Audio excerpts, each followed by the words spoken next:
Welcome to another edition of Boom and Bust. I'm your host, Tony Clement, here at the News Forum where all voices matter. Boom and Bust expert monthly panel is once again with us, or at least two-thirds of them anyway, and there is lots to discuss as the country faces more COVID and economic challenges.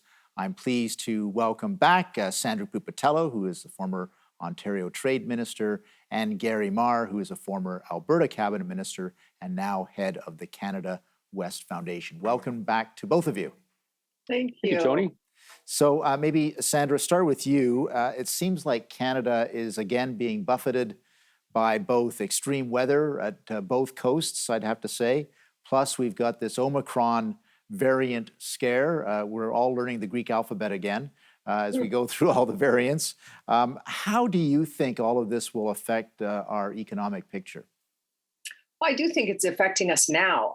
I also believe that businesses are getting a little bit more savvy about this to the extent that they are planning better. All the data is in. These kinds of disruptions, at least a month-long disruption, is going to happen every 3.7 years. That's what they're suggesting. And less than a month, even more frequently. I think the type of disruption is what's changing these days. And natural elements like snow where we don't have snow, lots of water where there usually is none. Or road collapse like we're seeing on both ends of the country. I will say a little bit more familiar with Newfoundland in that they've long had disruptions. It's just the rest of us really hadn't been taking notice because they have had buffeted by, so when you look at where they are, like right in the middle of the North Atlantic, so they have had extreme weather for many, many years. Because it's happening elsewhere, it's starting to perk up the fact that we're actually looking at them at this point, which I think says something that maybe it's better we're paying attention and starting to talk about infrastructure in a different way, which is protective infrastructure, get those culverts that need to be much bigger, much more solid, do the things you need to do to avoid mudslides. And now people are getting a lot smarter to even be able to predict where they're going to be in the future. And let's do some preventative work while we can. Not too sexy for governments to announce culverts. But you know what? I think even the general public is starting to understand the importance of this and that we need to get on this. Gary Marr, you're coming to us today from actually Vancouver, British Columbia. Any thoughts on what's happening there and the economic impact? Well, it's clear that there's been a huge economic impact, although I'm currently on the campus of the University of British Columbia, and things are looking pretty normal here. If you go to gas stations or grocery stores or restaurants, it seems to be there's some element of normalcy. What I don't know about is what's going on in places like Abbotsford. Right. And I think it's notable that, 100 years ago, the area that was Abbotsford was once a Great Lake. Right. And so man-made dikes and levees were created in order to drain that lake and allow it to be a very, very productive agricultural lands. So in the grocery stores here in Vancouver, you may see a paucity of milk products because a lot of the milk products come from that area. Livestock was hit hard, animals that were lost tragically. And the Fraser Valley has also had a great impact on it. The Coquihalla Highway, bridges were washed out. And for anybody that's traveled on the Coquihalla, they know that is a major way of getting into, the lower mainland. And it's causing, as Sandra's talked about, supply chain challenges of both getting in and out. So I don't doubt that the Port of Vancouver is having serious issues in trying to make sure that material, particularly matters which may be perishable, are able to get their docks in place, their docking times in place so that they can unload. So it is having an economic impact here on the West Coast for sure. Yeah, I'm going to jump ahead, actually, talk about the Port of Vancouver. And Sandra, I want your comments on this too. It's the fourth busiest port, I think, in North America, or at least the West Coast. And similar scenes than what we've seen in the Port of LA. There's a backup of container ships.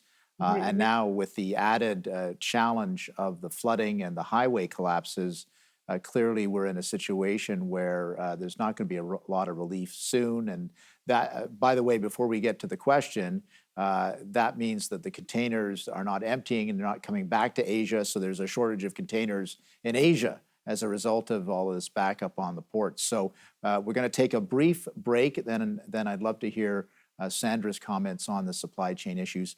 Please stay with us.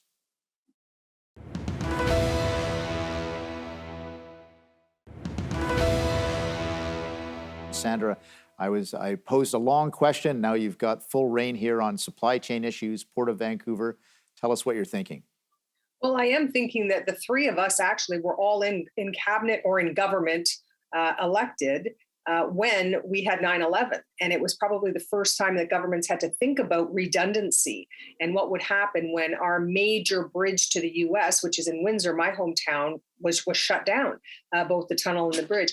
And all of a sudden we had to start this conversation about, gee, we need to have another bridge.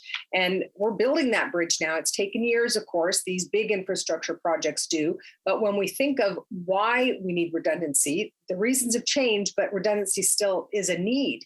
The other thought I had is that we now as Canadians are finding a newfound respect for our Army, the National Guard that's been called out many times in many parts of the country to help in so many ways. It's either helping sandbag, helping in the hospitals during COVID. All of a sudden, we're realizing, wow, maybe we need to have a renewed focus on this. And do we have enough people, enough young people going into this field, or at a minimum, spending some of their perhaps younger years in the military for Canada, because its use now is so broad. So I think that points to a couple of, maybe some good advice for government.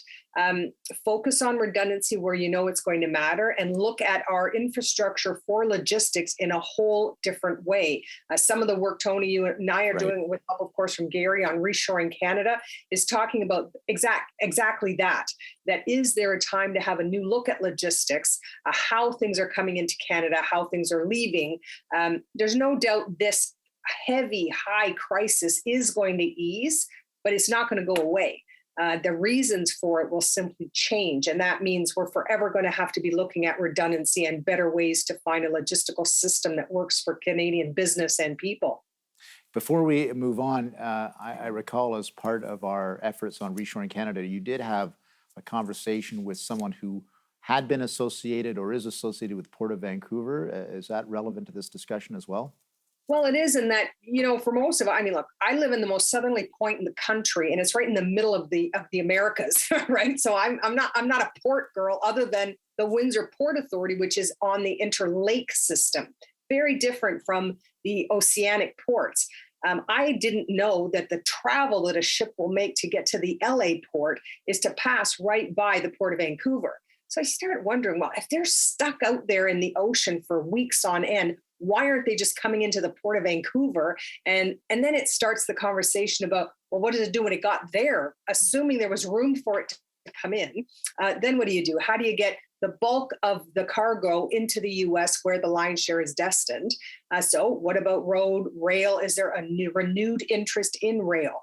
How do we feel about building that kind of infrastructure? How does that line up with our focus on the environment? I actually think there's a lot of positive that could come out of this renewed view of what we do for logistics in this country. Gary, any thoughts on this? Yeah, I wanted to wade in on this because one of the challenges that the Port of Vancouver has is the adjacent municipalities to where the port actually is. So you've got municipalities that are taking their industrial zoned land and turning it into high density, high end condominium properties, which for the municipality makes sense because they make money off of the tax base from that. However, some effort needs to be made either on a federal or a provincial level to protect these industrial lands that won't, if they're gone, there won't be a place to put these containers, and there won't be a staging area to be able to move materials in and out of Canada. So approximately, more than half of the material that goes through the Port of Vancouver are commodities that come out of the 4 Western provinces. And so this is a really big deal that we get this right. The kind of infrastructure that is required needs to be able to move it quickly But the people in the Lower Mainland itself, they don't want trains coming through that will interfere with their commute. So we've got to be really smart about how we do this so that we can get trucks, we can get trains without interfering with commuter traffic in the city of Vancouver on its way to the port. So a lot could be done in terms of investment in this, and we're way behind. I mean, if you look at the $1 trillion+ that Secretary Buttigieg is going to put into trade infrastructure in the United States, we don't want to be left behind. And the World Economic Forum has rankings. Canada in 2010 was ranked the 10th most reliable trade infrastructure in the world. We're now 32. So we better pony up. I think we're going to take a break with that pony up comment, and we will be right back after that. Please stay with us.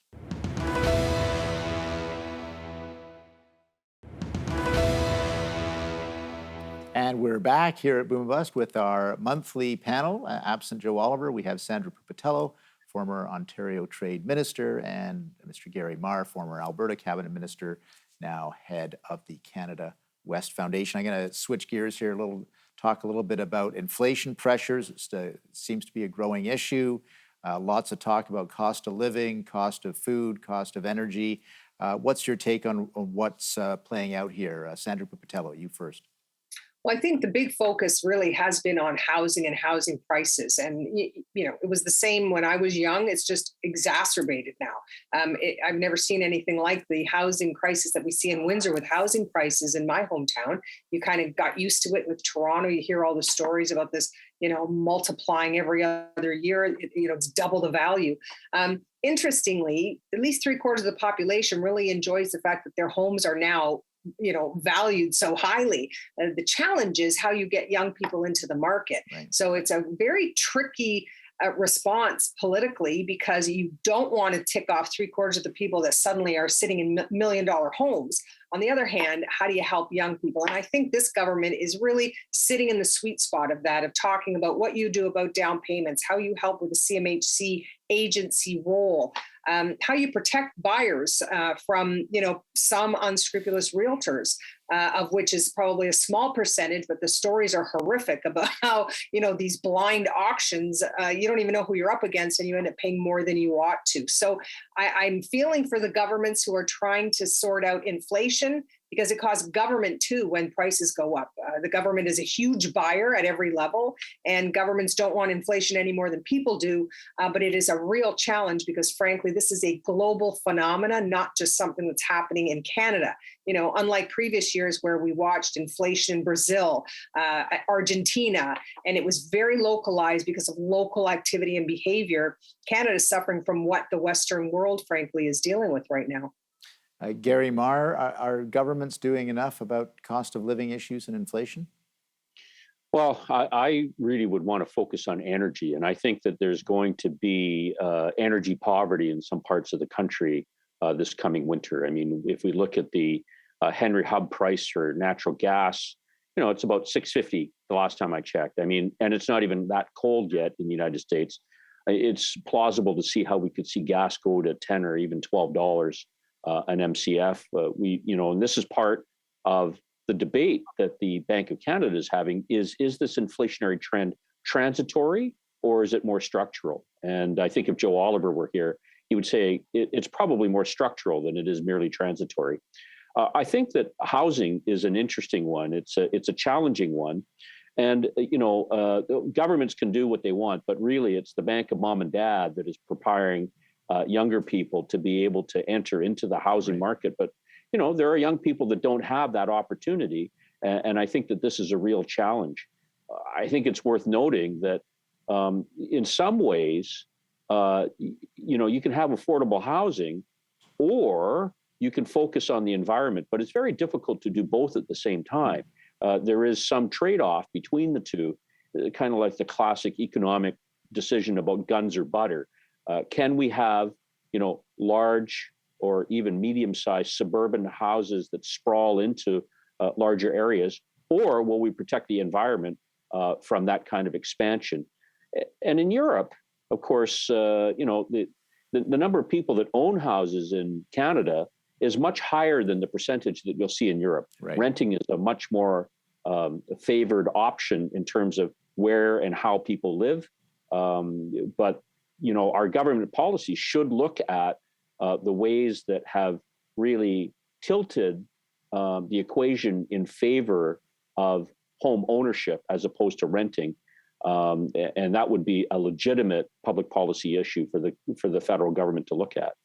I think that's a fascinating view, because now you're actually doing a calculation to sort out, in some instances, you're just better off to rent. And depending on where you are in life, sell that house and put your money in the bank and live a little more transitly, if you will. The Americans have tax policy that benefits home ownership.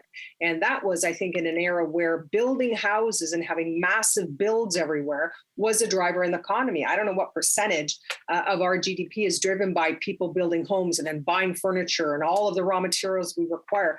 And is that still the case? At one time, there was a huge thrust to go up and not out. And I think, if government wants to use policy effectively, we can look at those kinds of ways to satisfy home ownership. And I think you're right. How is it that we think owning a home is actually the long-term benefit to that individual or to that couple? And that's more of a cultural thing than it is practical in some cases.